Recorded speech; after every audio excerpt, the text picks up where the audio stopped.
لا إله إلا الله وحده لا شريك له وأشهد أن سيدنا ونبينا وحبيبنا ومولانا محمد عبد الله ورسوله الرحمة المهداة والنعمة المسداة أرسله الله تعالى رحمة للعالمين بين يدي الساعة بشيرا ونذيرا وداعيا إلى الله بإذنه وسراجا منيرا.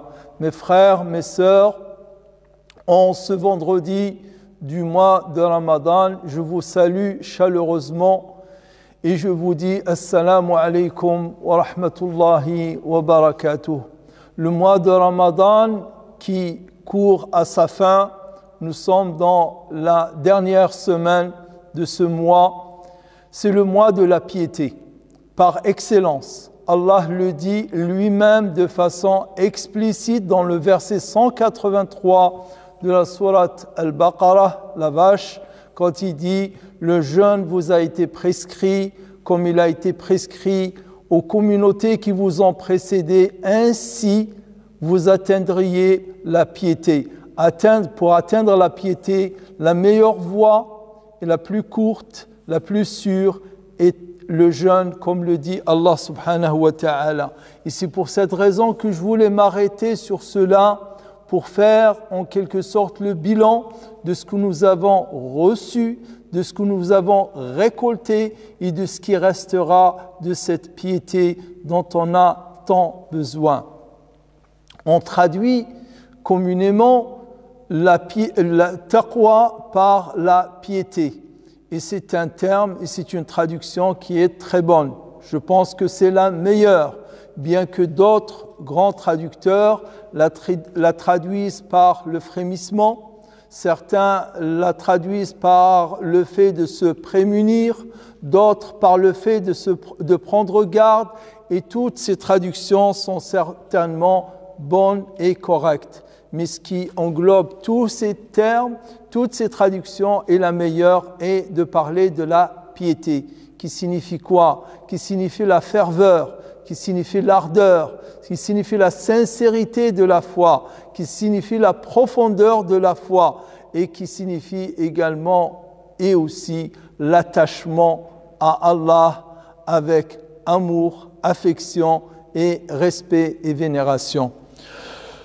Le contraire, pour certains, serait la bigoterie, mais ce n'est pas vraiment l'antonyme ou le contraire de la foi. Ce qui serait le contraire, c'est l'impiété, c'est le fait d'être irreligieux, c'est le contraire de la piété. Ainsi, Allah subhanahu wa ta'ala, quand il nous parle de la piété citée des dizaines de fois dans le Coran, il parle qu'Allah aime les pieux. Allah aime la piété. Les pieux, Allah est proche d'eux. Les pieux, Allah agrée, accepte, exauce leurs vœux et agrée leur dévotion et leurs adorations. De même que les pieux, il n'y a point de crainte pour eux dans ce bas monde ni dans l'autre, comme le dit Allah subhanahu wa ta'ala dans le Coran. Commençons par certaines définitions de la piété comme le définissent les grands savants musulmans. Je commence par Omar ibn Abdul Aziz.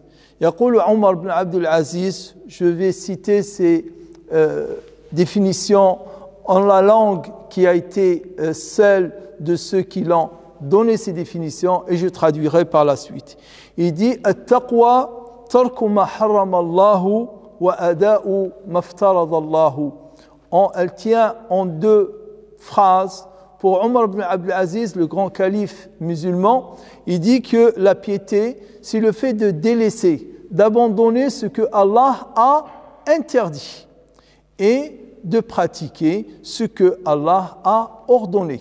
Très simple, comme définition, mais quel programme, mais quelle, je dirais, condition et quelle rigueur pour se conformer à cette définition.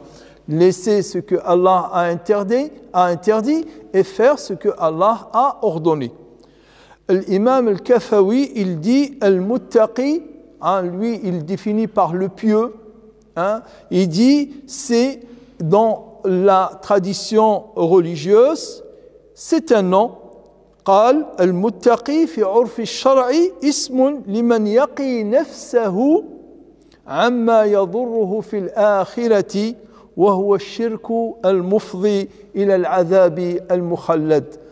Donc cet imam al-Kafawi, il dit que dans le langage et le vocabulaire de la religion, le pieux, c'est celui qui se prémunit, c'est-à-dire qui se protège, il protège sa personne de ce qui va lui nuire dans sa vie future, à savoir, et en premier lieu, l'associationnisme, qui va le conduire à un tourment éternel. Et la meilleure des définitions de taqwa est certainement celle qui est donnée par le tabi'i, le successeur qui a vécu après la génération des sahaba, qui s'appelle Talq ibn Habib, qu'on retrouve notamment dans Jami' al-Ulum wal-Hikam de l'imam Ibn Rajab. Donc, Talq ibn Habib, il donne cette définition, il dit « At-taqwa an ta'mala bi ta'atillah على نور من الله ترجو ثواب الله وأن تبتعد وأن تجتنب معصية الله على نور من الله تخشى عذاب الله أو عقاب الله. Donc Talq ibn Habib, il dit la taqwa, c'est le fait que tu agisses dans l'adoration, dans l'obéissance, à la lumière d'Allah, c'est-à-dire à la lumière de sa religion, de ses enseignements, en espérant retenir, en espérant gagner la récompense d'Allah. De même, c'est le fait de t'éloigner de tout ce qui est désobéissance à Allah, par crainte à la lumière d'Allah, toujours par crainte du châtiment d'Allah. En quelque sorte, de toutes ces traductions, et j'aimerais bien terminer par la traduction ou bien la définition que nous donne Abu Huraira. Abu Huraira, radiyallahu anhu, le grand compagnon, le célèbre compagnon connu de tous les musulmans et aimé par tous les musulmans, il dit, on lui pose la question une fois, on lui dit, c'est quoi taqwa, ya Abu Huraira? Il dit, est-ce que tu as marché un jour dans un champ plein de chardons? Est-ce que un jour tu as marché dans un champ plein de chardons? Il lui a dit oui. Il lui dit, qu'est-ce que tu fais quand tu te trouves là? Il lui dit au shammer, c'est-à-dire je prends les pans de ma cape vers moi, parce que si je les lâche, comme là cette cape que j'ai, si je la lâche, elle sera retenue, elle sera accrochée par les chardons tout le temps. Mais si je ramasse ma cape vers moi, ça me permet de me prémunir des chardons. C'est ainsi que Abu Huraira radiyallahu anhu définit la taqwa. Et ça signifie quoi? Ça signifie que dans la vie, il y a plein de choses que nous devons nous en protéger, nous en prémunir pour ne pas les toucher, pour ne pas les faire. Et c'est ça la taqwa dans Allah subhanahu wa ta'ala. Encore une autre définition, celle-là aussi elle est aimée par beaucoup pour qu'il y a une rime dans la langue, elle est attribuée à Ali radiyallahu anhu sans être tout à fait certain. Il dit at-taqwa al-khawfu min al-jalil wal-amalu bit-tanzil wal-rida bil-qalil wal-isti'dadu li-yawm ar-rahil. Ça finit toujours par il, et ça plaît à beaucoup, et c'est effectivement une définition très concise qui dit quoi? Qui dit que la première, c'est la crainte, la révérence d'Allah subhanahu wa ta'ala. La deuxième, c'est de mettre en pratique ce qu'il a révélé, at-tanzil. Et troisièmement, c'est se satisfaire, se contenter du peu, ne pas être cupide, ne pas être avide d'amasser, amasser et ramasser de toutes choses matérielles de ce bas monde, mais se contenter et se satisfaire du peu, du suffisant, de ce qui suffit. Et le dernier point, c'est de se préparer pour le jour du départ vers l'autre monde. Celui qui ne pense pas au jour du départ, c'est qu'il est loin de la piété, comme nous le dit cette définition. Allah, comme son prophète, encore de façon plus explicite, nous dit que la taqwa est dans le cœur. La taqwa est dans le cœur. Verset 7 de la sourate Al-Ma'ida, la table. Wattaqullaha inna Allaha alimun bidhati as-sudur. Wattaqullaha inna Allaha alimun bidhati as-sudur. Craignez Allah, certes Allah sait ce qu'il y a dans les poitrines, ce qu'il y a dans le cœur. De même que le prophète sallallahu alayhi wa sallam dans le fameux hadith célèbre, hadith qui est un programme, ce n'est pas un hadith qui est une sentence, un enseignement, une recommandation, c'est un hadith qui est comme on dit, hadith programmatique, à savoir que toute la vie du musulman et de la musulmane, il doit se conformer à ces enseignements. Que dit le hadith?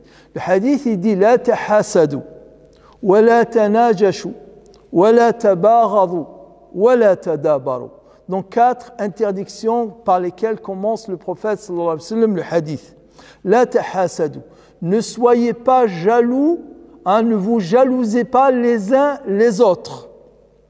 Et non plus, ne parlez pas derrière les uns des autres. Ne vous détestez pas les uns les autres et ne vous tournez pas le dos les uns aux autres. 4 interdictions que le prophète sallallahu alayhi wa sallam a interdit aux musulmans, à la musulmane, de faire envers son prochain, envers son frère. Et que dire de la faire au sein de la famille? C'est totalement interdit. Ensuite, le prophète sallallahu alayhi wa sallam, il dit « Wala yabi' ba'dukum ala bay'i ba'd » Ne surenchérissez pas dans la vente et les achats, que les uns surenchérissent sur les autres. Et que l'un ne vient pas affaiblir le prix qui a été proposé à l'un ou bien le surélever comme ça, juste pour faire nuire à l'autre. Et soyez des adorateurs et serviteurs d'Allah. Wa kunu ibadallahi ikhwana. Le muslimu akhul muslimi, le musulman est le frère du musulman. La yadlimuh, wa la yakhdhuluh, wa la yahqiruh. La yadlimuh. Il n'est pas injuste envers lui. Il ne le délaisse pas, il ne l'abandonne pas, il ne le trahit pas. Et non plus, il ne le méprise pas. La yadlimuh, wa la yakhdhuluh, wa la yahqiruh. Il n'est pas injuste envers lui, il ne le trahit pas, il ne le méprise pas. Et ensuite, le prophète, si c'est là où je voulais en venir, il dit « At-taqwa hahuna, at-taqwa hahuna, at-taqwa hahuna ». Il le dit 3 fois en indiquant sa poitrine. Il dit que la piété est là, la piété est là, la piété est là. Le hadith est rapporté par l'imam Muslim. L'imam al-Nawawi, comme vous le savez, ou certains d'entre vous le savent, il est un des interprètes de Sahih Muslim. Il a écrit un livre dans lequel il explique le Sahih Muslim du premier au dernier hadith. Il dit que Allah, le prophète sallallahu alayhi wa sallam, veut dire par cela que Allah ne regarde pas vos apparences. Allah ne regarde pas votre corps, votre constitution physique, mais regarde avant tout et essentiellement votre cœur. Et il dit que taqwa, il dit yahsulu biha taqwa al-a'mal al-zahira la yahsulu biha taqwa. Les actes apparents, ce ne sont pas les actes qui vont faire parvenir la personne à la piété.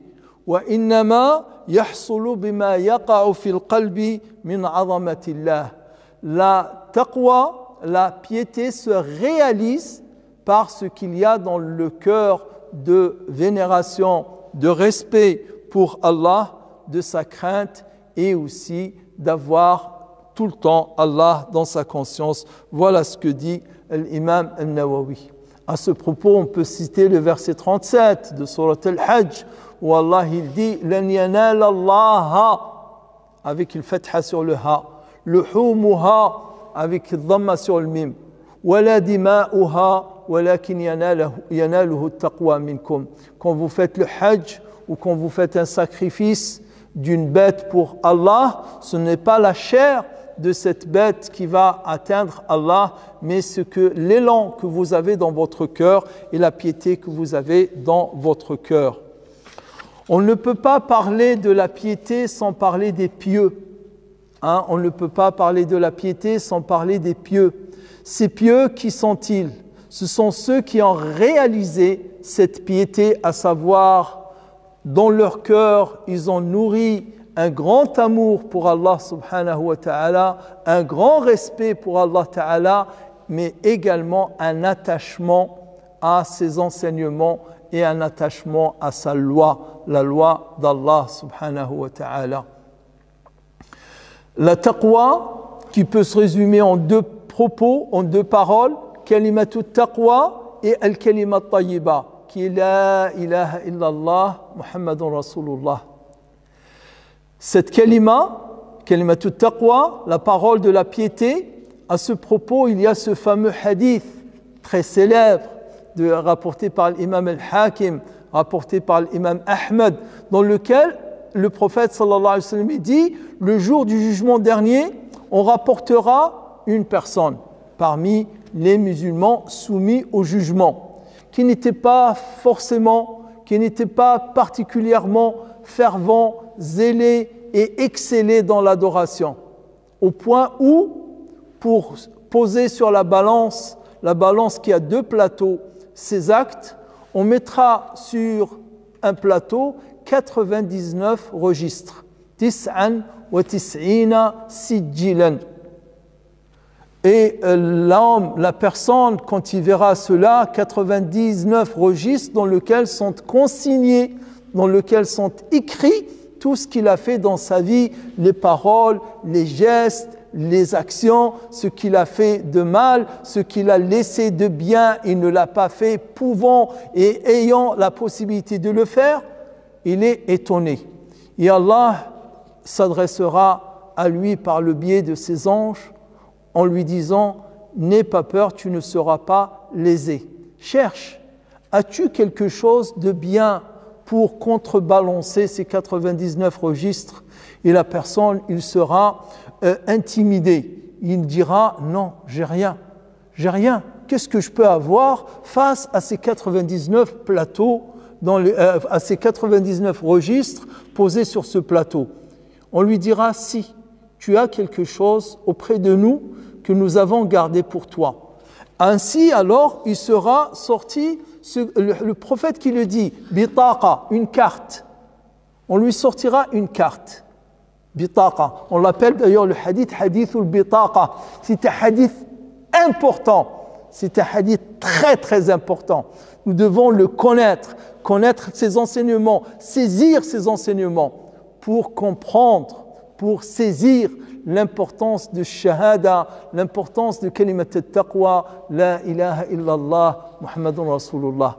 Bien sûr, qui n'est pas une simple parole à dire, mais déjà c'est quelqu'un qui l'a dit de tout son cœur, en toute sincérité, comprenant le sens et la signification, il aura réalisé et pas mal de choses. Donc, le prophète sallallahu alayhi wa sallam, il dit, on lui sortira une carte. Il dira: mais qu'est-ce qu'elle va faire cette carte face aux 99 registres? Et dans cette carte, il est écrit La ilaha illallah Muhammadun Rasulullah, cette parole de piété qu'il attestait, cette parole de piété en laquelle il adhérait et qu'il exprimait de tout son cœur. Et ainsi, là, dès qu'elle sera posée, pas seulement que le plateau, l'équilibre va pencher du côté de la carte, mais le hadith il dit que les 99 registres ils vont gicler, ils vont partir en l'air par la force du poids de la ilaha illallah. Qu'est-ce qu'il y a dans cette parole? Il y a la parole de at-taqwa, la parole de la ilaha illallah, qui par ailleurs, surat Ibrahim, le prophète sallallahu alayhi wa sallam, il le dit, donc cette kalima tayyiba dont Allah nous parle, il dit, elle est semblable à un arbre qui a des racines très fortes, ancrées dans le sol, un tronc bien fort et sain, et une ramure avec un feuillage et des fruits qui sont tout le temps, qui donnent tout le temps des fruits. C'est là la parole de At-Tayyiba, la belle parole, la bonne parole, Kalimat At-Taqwa aussi. On peut citer, pour parler des pieux, des dizaines, des centaines, des milliers, Dieu merci. Commençons par Asia, la femme de Pharaon. La femme de Pharaon, la première pieuse, une des pieuses. D'ailleurs, le prophète sallallahu alayhi wa sallam, il dit les meilleures femmes du paradis. Il cite Asia, la femme de Pharaon, Maryam, la fille de Imran, et Khadija et Fatima, la fille du prophète sallallahu alayhi wa sallam, les 4 femmes. Asia, qui était reine, plus que reine même, la femme de Pharaon. Mais Allah subhanahu wa ta'ala a mis dans son cœur son amour, l'amour d'Allah, a mis dans son cœur la crainte d'Allah et a mis donc toutes les qualités qui vont avec de la magnanimité, la miséricorde et l'affection. Elle a aimé Moussa alayhi salam, elle l'a élevé comme son fils et elle a demandé à Allah subhanahu wa ta'ala de l'écarter, de la prémunir, de la protéger de tout le mal que commettait Pharaon, et ainsi Allah subhanahu wa ta'ala l'a fait pour elle. Il lui a accordé cette récompense, belle récompense au paradis. Quand on parle de la piété, on peut parler de Abu Dharr. Abu Dharr radiyallahu anhu, le compagnon du prophète sallallahu alayhi wa sallam, arrivé à la Mecque, il cherchait le prophète sallallahu alayhi wa sallam. Il cherchait le prophète sallallahu alayhi wa sallam. Une fois qu'il a rencontré le prophète, il a adhéré à l'islam, il est monté sur un mont à côté de la Kaaba et il a prononcé, alors que le prophète était encore dans la période de la discrétion, dans la période où il faisait la da'wa, disons, entre guillemets, dans la clandestinité, c'est-à-dire dans la discrétion. Il n'annonçait pas ouvertement devant les gens l'arrivée de l'islam ou le message de l'islam. Mais Abu Dharr, tellement fort, tellement un homme de conviction, plein de foi, est monté sur un mont et il a prononcé La ilaha illallah Muhammadun Rasulullah, et puis bien entendu il a reçu plein de coups sur cela, mais ça ne l'a pas empêché de continuer à proclamer haut et fort son adhésion à l'islam. En parlant des pieux, on peut citer ce jeune homme. Et quel jeune homme? Mus'ab ibn Umayr. Quand on pense à Mus'ab ibn Umayr, on ne peut, je dirais, s'empêcher de sentir, je ne sais pas, on a la chair de poule, on a de l'affection, on a plein de l'admiration pour ce jeune homme, très jeune. Sa mère prenait soin de lui, elle avait de l'argent, elle avait des biens, et donc prenait soin de son fils, Mus'ab ibn Umayr. On dit de lui qu'il vivait chichement, qu'il était coquet, il s'habillait tout le temps de beaux habits, presque dans la journée, changeait plusieurs fois sa tenue. Et son parfum également, on dit. On dit même qu'il rentrait avec un parfum et ressortait avec un autre parfum. Pour dire qu'il vivait vraiment une mondanité, une vie mondaine très très épanouie, très très riche.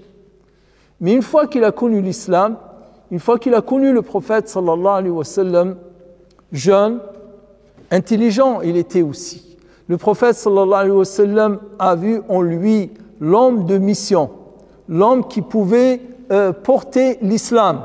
Mais avant cela, je cite un épisode qui lui est arrivé avec sa mère. Sa mère lui dit, il faut que tu délaisses cette religion, il faut que tu abandonnes cette religion. Qu'est-ce qui t'a pris à adhérer à cette religion?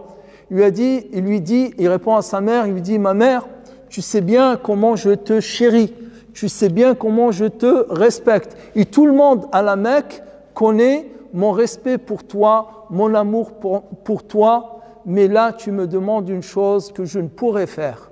Je ne pourrais laisser cette religion de vérité. Et bien entendu, il est resté dans l'islam. Et quand le prophète avait besoin de quelqu'un pour l'envoyer à Médine, porter la bonne parole et faire la prédication, il a choisi Mus'ab ibn Umayr. À 20 ans, il est chargé par le prophète sallallahu alayhi wa sallam de partir à Médine avant le départ du prophète sallallahu alayhi wa sallam à Médine pour faire cette da'wa. Là où je voulais en venir, c'est à la mort de Mus'ab ibn Umayr.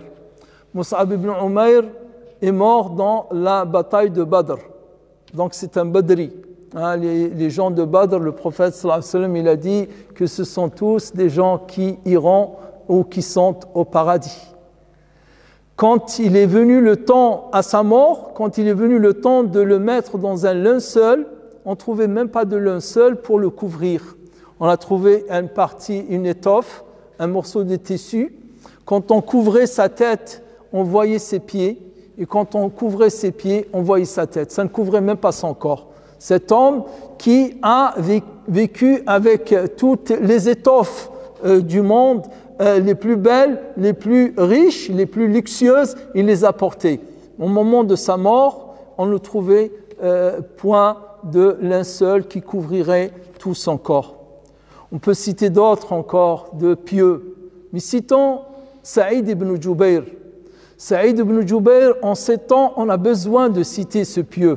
En ces temps de reniement, en ces temps de trahison, en ces temps où des gens vendent leur religion, leur foi, leur dignité, leur honneur pour un vil prix, il convient, il sied de se remémorer Saïd ibn Jubayr.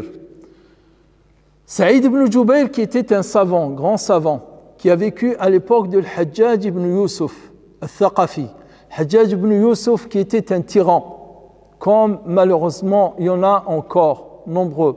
Et le pire, c'est qu'il se disait musulman et qu'on raconte de lui que c'est quelqu'un qui lisait le Coran, presque qui terminait la lecture du Coran en 3 jours. Chaque 3 jours, il bouclait une lecture complète du Coran. Mais il était dur de cœur, il aimait le pouvoir, il était grisé, il était rendu fou par son pouvoir. Et face à lui, de croyants pieux, entre autres Saïd ibn Jubayr, montrait et exprimait ouvertement sa désobéissance à Saïd ibn Jubayr qui était inique, qui était tyrannique dans son comportement. Ainsi, il est parti de Médine, il est parti à la Mecque fuir cette tyrannie de Hajjaj ibn Yusuf. Mais Hajjaj ibn Yusuf, comme tout tyran, n'aime pas que les gens de bien soient libres et puissent même que les gens les voient. Même s'ils ne parlent pas, leur présence dans la société rappelle la rectitude, rappelle la piété, rappelle la droiture, alors on voudrait les enfermer, on voudrait les mettre en prison pour qu'on ne les voit même pas, qu'on n'entende même pas parler d'eux. Et ça se passe malheureusement encore une fois de nos jours, c'est même fait. Saïd ibn Jubayr, quand il fut attrapé et on l'a ramené à Hajjaj ibn Yusuf, Hajjaj ibn Yusuf, il pose la question. Que dis-tu de Muhammad sallallahu alayhi wa sallam? Il a dit, messager d'Allah, prophète d'Allah subhanahu wa ta'ala, il a fait sa mission, je crois en Allah et je crois en lui. Que dis-tu de Abu Bakr as-Siddiq? Il dit, quel bel homme, quelle rectitude, il a suivi l'exemple, il était le calife, le successeur du prophète sallallahu alayhi wa sallam, et il a suivi la voie du prophète sallallahu alayhi wa sallam sans jamais rien changer. Que dis-tu de Omar? Il dit de Omar aussi pareil. Uthman, il dit Uthman radiyallahu anhu, c'est le gendre du prophète sallallahu alayhi wa sallam, c'est l'homme qui a acheté le puits, qui a acheté le paradis avec son argent en finançant l'islam, en finançant la da'wah. Que dis-tu de Ali? Il dit Ali, c'est le cousin du prophète sallallahu alayhi wa sallam, le calife du prophète sallallahu alayhi wa sallam. Et ensuite il lui dit, qu'est-ce que tu dis de moi? Il lui a dit, tu sais bien que je vais dire du mal de toi. Qu'est-ce que tu veux que je dise de toi? Je ne vais pas dire quelque chose qui va te plaire. Il lui a dit, mais dis, il lui dit, ça ne va pas te plaire, ce que je vais dire. Il lui a dit, dis, mais on veut entendre. Il lui a dit, je témoigne devant Allah Ta'ala que tu es un tyran, que tu es un personnage maléfique.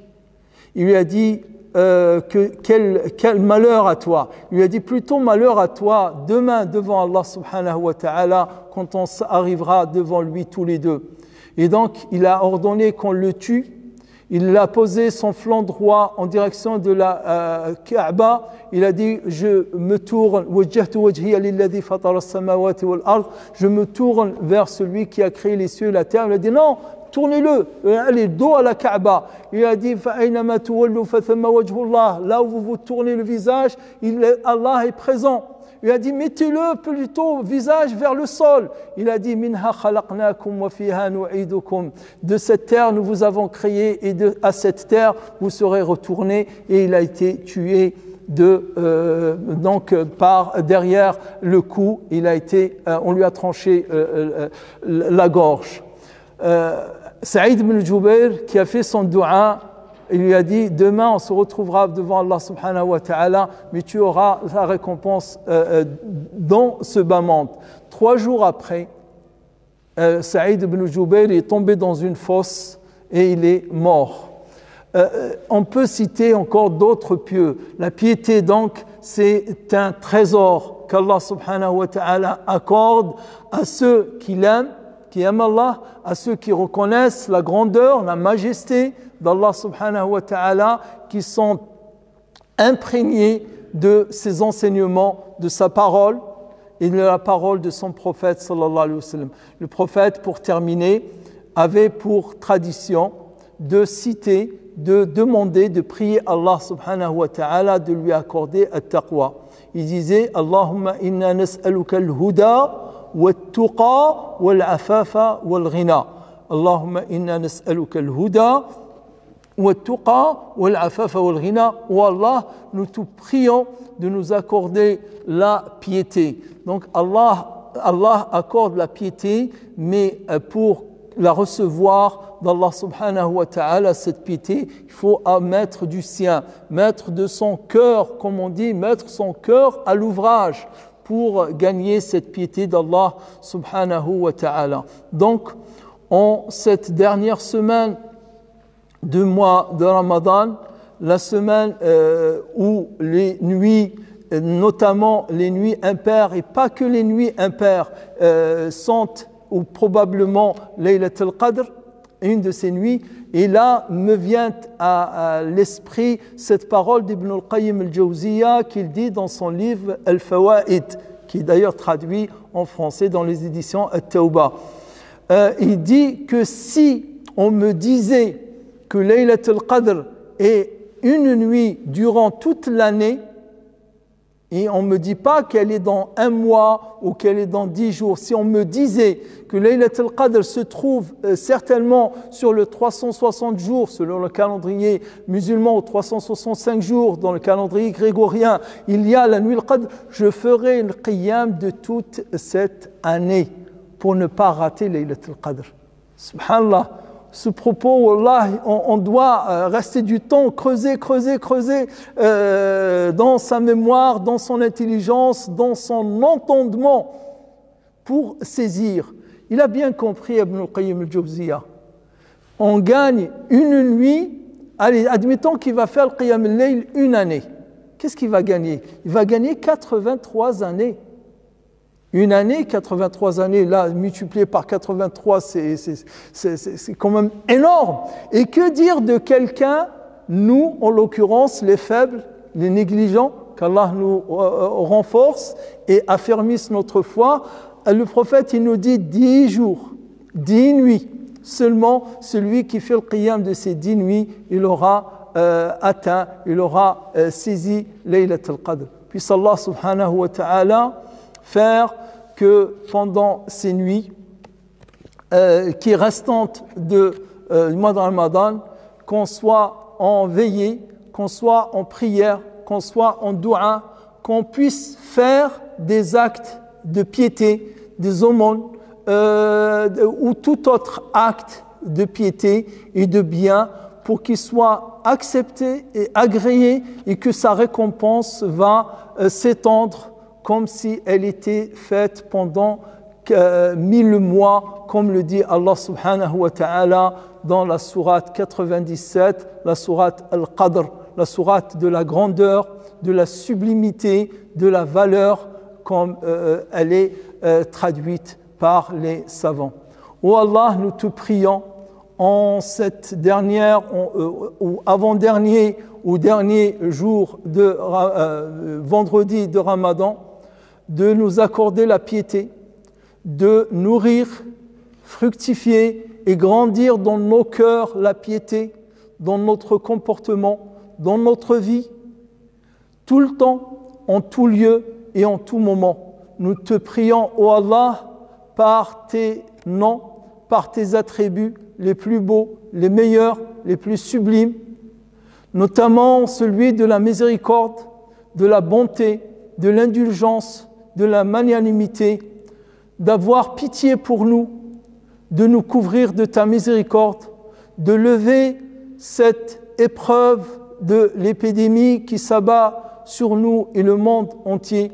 Fais que l'homme, par son intelligence que tu lui as accordée, fais que les chercheurs, les scientifiques, par leur intelligence que tu leur as accordée, trouvent un remède, trouvent une solution, trouvent un vaccin pour que cette épidémie, ce virus qui a tant malmené l'humanité depuis des mois, soit levé et que les gens en guérissent, que les défunts, les morts, que tu leur accordes, tu les accueilles en ton sein et tu leur accordes ta miséricorde, les malades qu'ils guérissent et que ceux qui ont perdu certains de leur famille, qu'ils soient consolés et qu'ils aient l'endurance et la patience d'encaisser cette épreuve terrible. Allahumma inna nas'aluka al-huda wat-tuqa wal-afafa wal-ghina wa sallallahu ta'ala wa sallam ala nabiyyina Muhammadin wa alihi والحمد لله رب العالمين سبحانك اللهم وبحمدك أشهد أن لا إله إلا أنت أستغفرك وأتوب إليك والحمد لله رب العالمين